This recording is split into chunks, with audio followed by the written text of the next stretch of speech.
So I, 34 male, come from a business family. The company was started by my great-grandparents and has been feeding the next generations, meaning us, extremely well. It wouldn't be a stretch to say that we've been comfortable and have a good name in the market. My father and my uncle jointly handle the business. Talking about our family dynamics, we have never been very expressive or warm. And I've grown up seeing my parents follow the guidance from my grandparents, no questions asked. And so I did the same as well. I rarely talked about anything at my house besides common pleasantries and my grades. Even though I never felt a lack of money, I didn't have any long-lasting friends, which kind of worked for me because I worked extremely hard and got into a prestigious business school to take over the company in the future. That's where I first met my wife, Evie, 32, female. Evie was the complete opposite of me, present at every event, taking charge. She took notice of me in class and decided to get me out of my shell.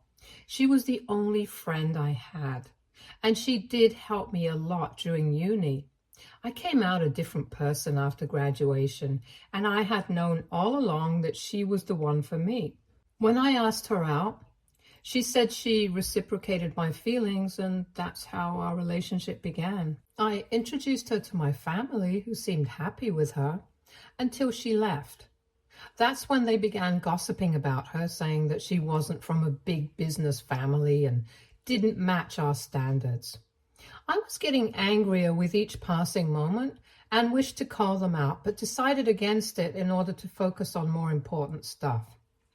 The very next day, I took Evie on her favorite hike and asked her to marry me. She was surprised by it happening all of a sudden, but I assured her I knew she was the one and was sure about it after seeing her with my family. She said yes. To be honest, it was after meeting Evie that I realized how pretentious my family was. And so it wasn't out of the blue that I didn't care about their opinion. I texted everyone in the family group about the engagement. They didn't say much because that was our dynamic, but didn't say anything bad, which was a positive sign.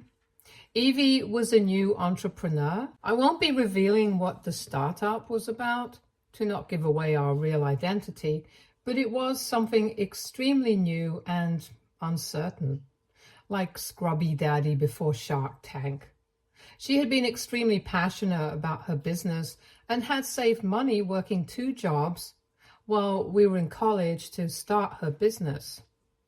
I offered her some financial help, but she denied it, saying it was her thing, and the only help I could give was support. My family, on the other hand, had been bugging me about the wedding and wanted to make it a spectacle for their high-class society. They thought Evie's parents must have been of high standing to be able to send her to my business school.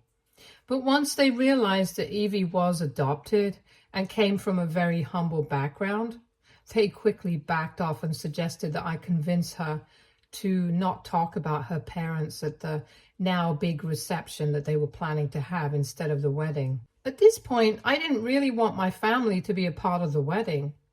Now, Evie has been raised by great adoptive parents and she values family a lot. I didn't want to break her heart by telling her what my family actually wanted for our wedding, so I told her a little white lie, that I wanted to have our wedding somewhere alone, much like eloping.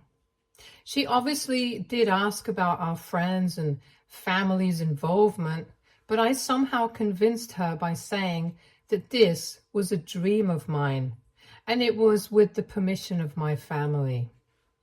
She called her parents, who sounded happy and fine with this.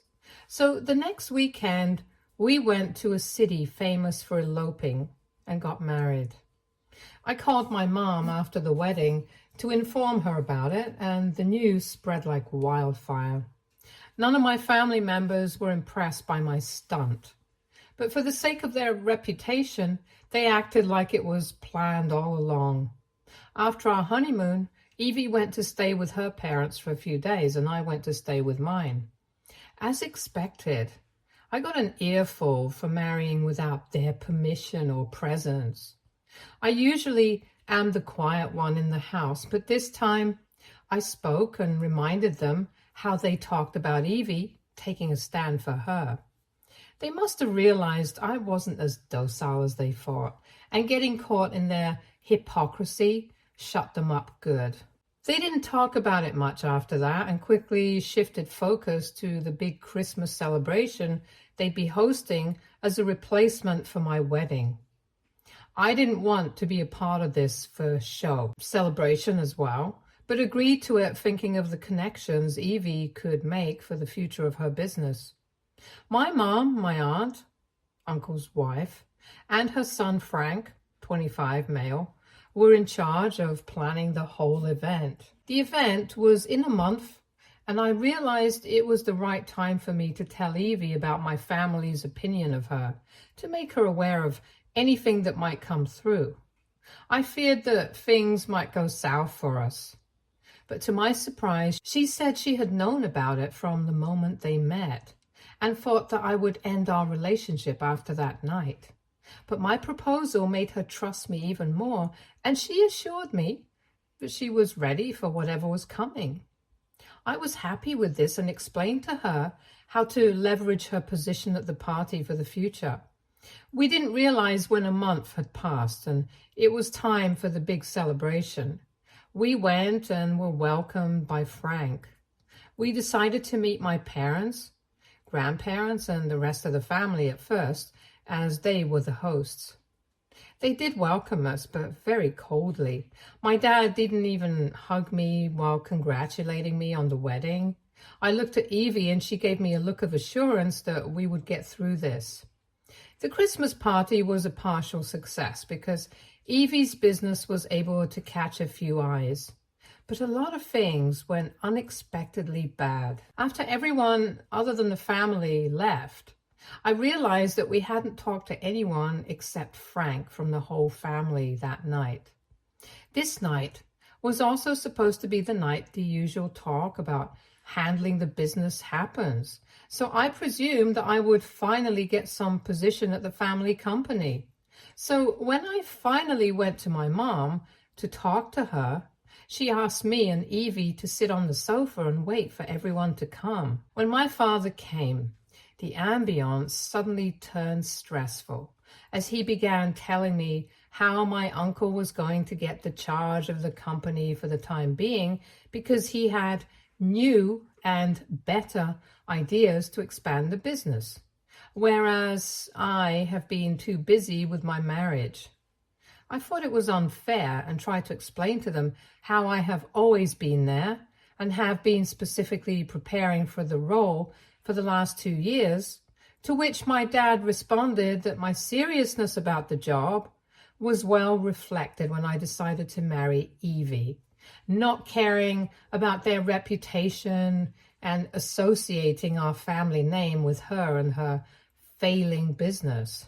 Everything was happening all of a sudden, and as angry as I was about them berating Evie like this, I still couldn't get over the thought of not being a part of the family business I had been preparing for since childhood.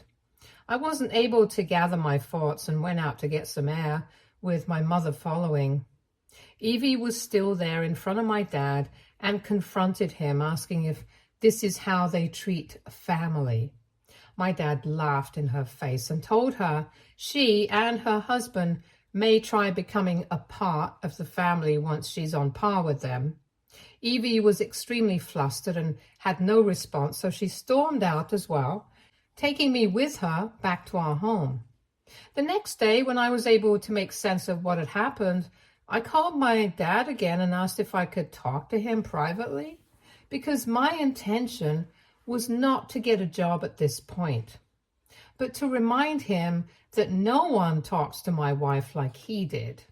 He denied it and said everything that was supposed to happen had happened yesterday.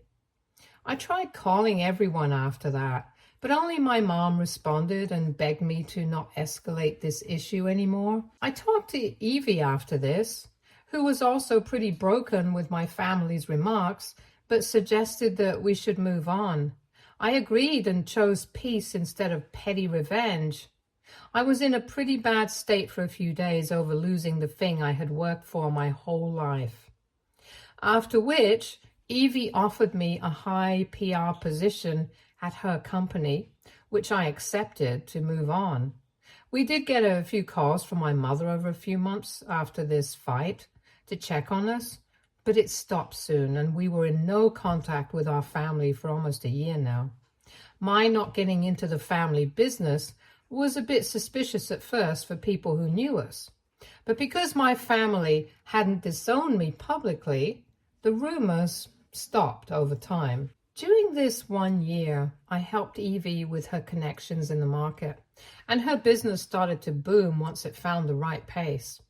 With a larger market and the correct connections, her business was growing at a lightning pace, so much so that she was named as one of the rising entrepreneurs by a magazine.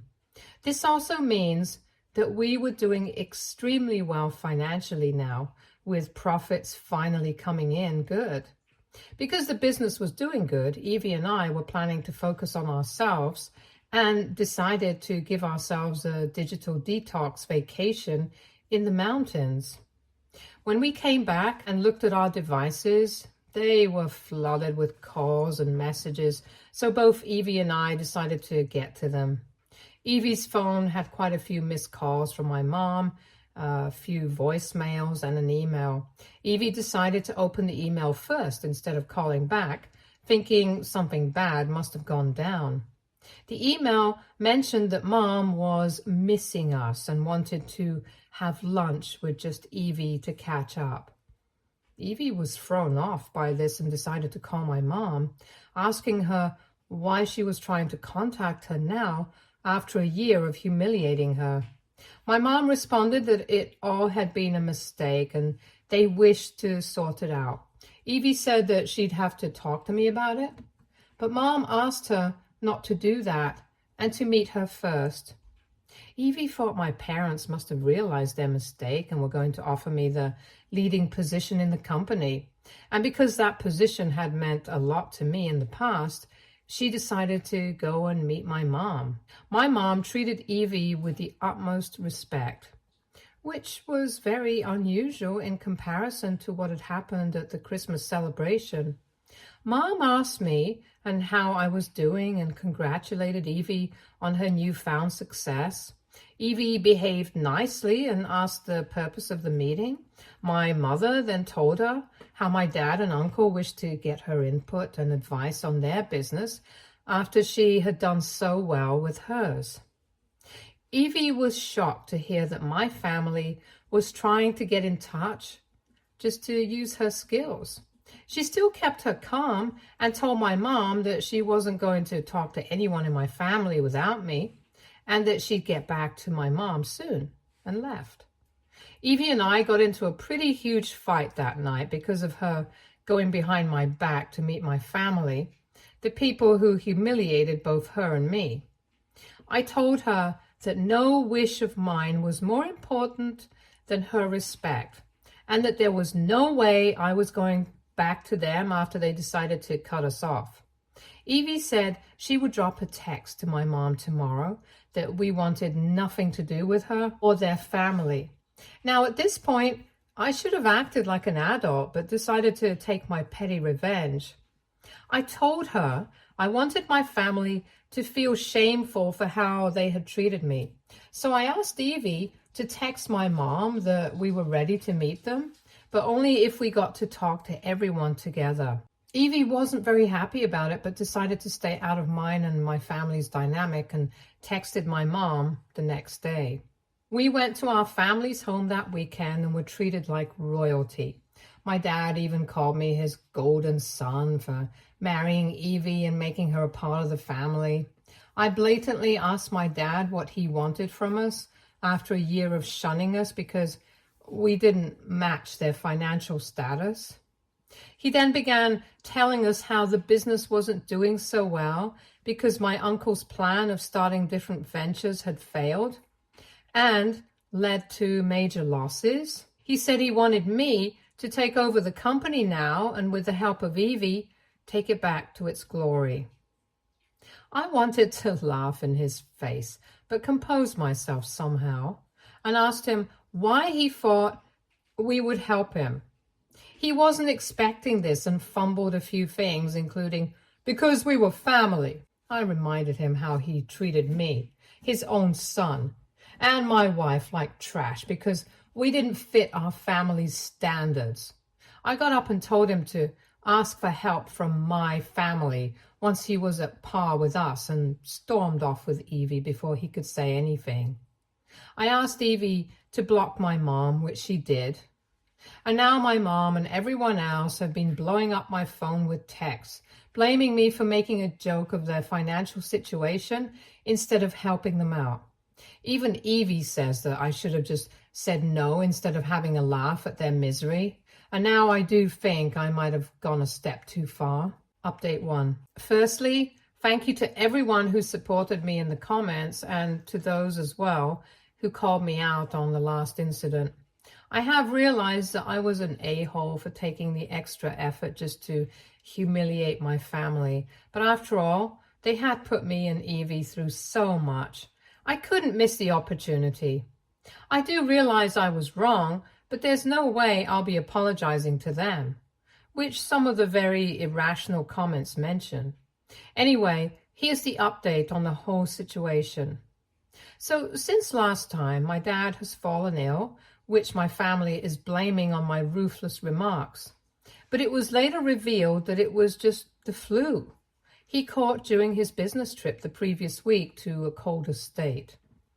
I haven't really responded to my mother's calls, but have been enjoying her voicemails where she claims that they never had the intention to shun us out and cared about us even when we were in no contact. I do want to remind her about her care gone missing for that 1 year. But anyway, I do not wish to get into petty arguments anymore.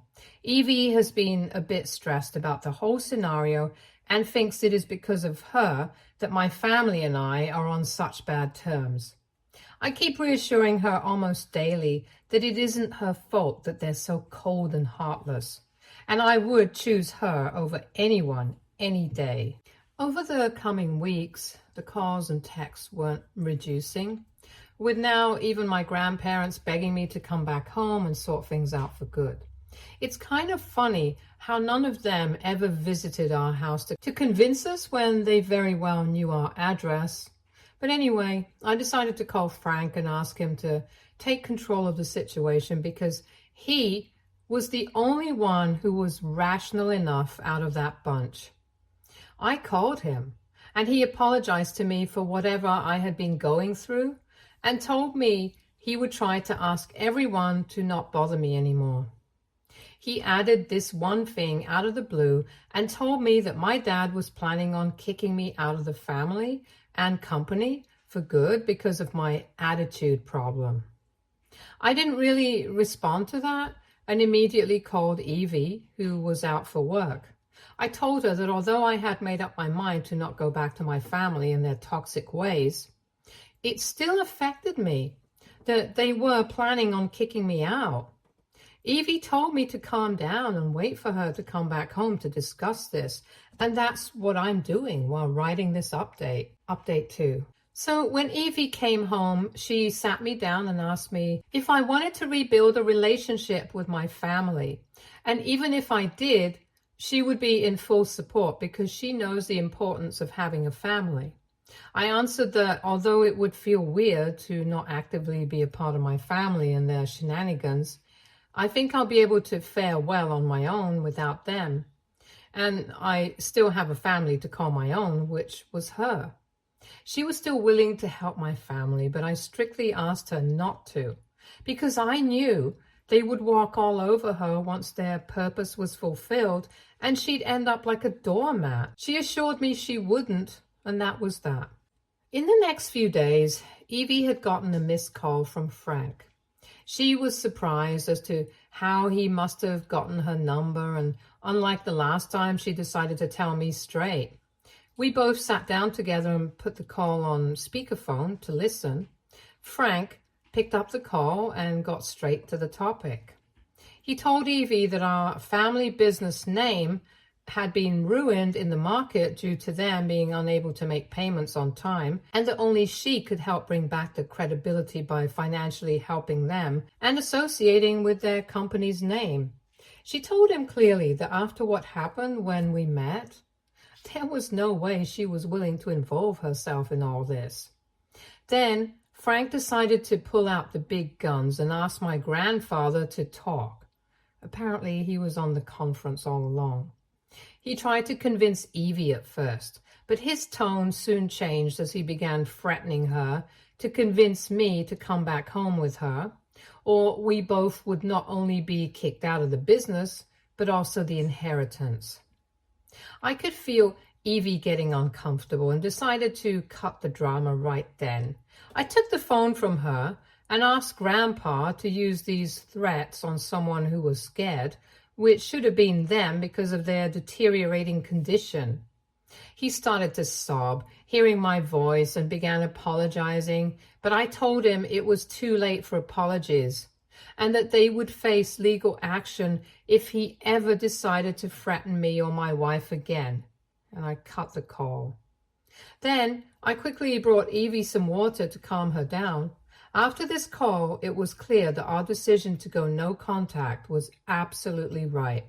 And that's what we're planning to do from now on. Hopefully, my family will get the sign and will stop bothering us, but that seems unlikely. Update 3. I know this update has been long overdue and I came bearing good news. But before that, I'd like to mention a concern that was brought to light in the comments of the previous update. A lot of you mentioned my grandfather's connections because he was in the business for so long. It could have been a threat to me and Evie, but as I mentioned previously, their business was doing extremely badly right now, due to which their credibility has reduced to zero. Someone also mentioned that I should have called him out on social media and let him have a taste of how bullying feels like. But since the last time I humiliated my family, I have decided to not go after them unnecessarily, as they're already not doing well, and be the bigger person. So I think my warning to my grandfather worked for good because my family had not contacted me since then. It has been a few months now. Also, Evie is pregnant and we're elated about becoming parents soon. The confrontation with Grandpa actually worked out for good because now Evie could have a stress-free time while carrying our child. We haven't told anyone yet, so I guess this post can act as the announcement. Things have been going fine for a few months now, with the business doing well as well.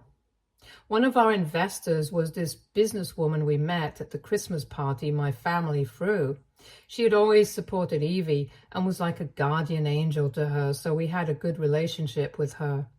One day, she came to our office and asked for both Evie and me together because there was something urgent she wanted to inform us of.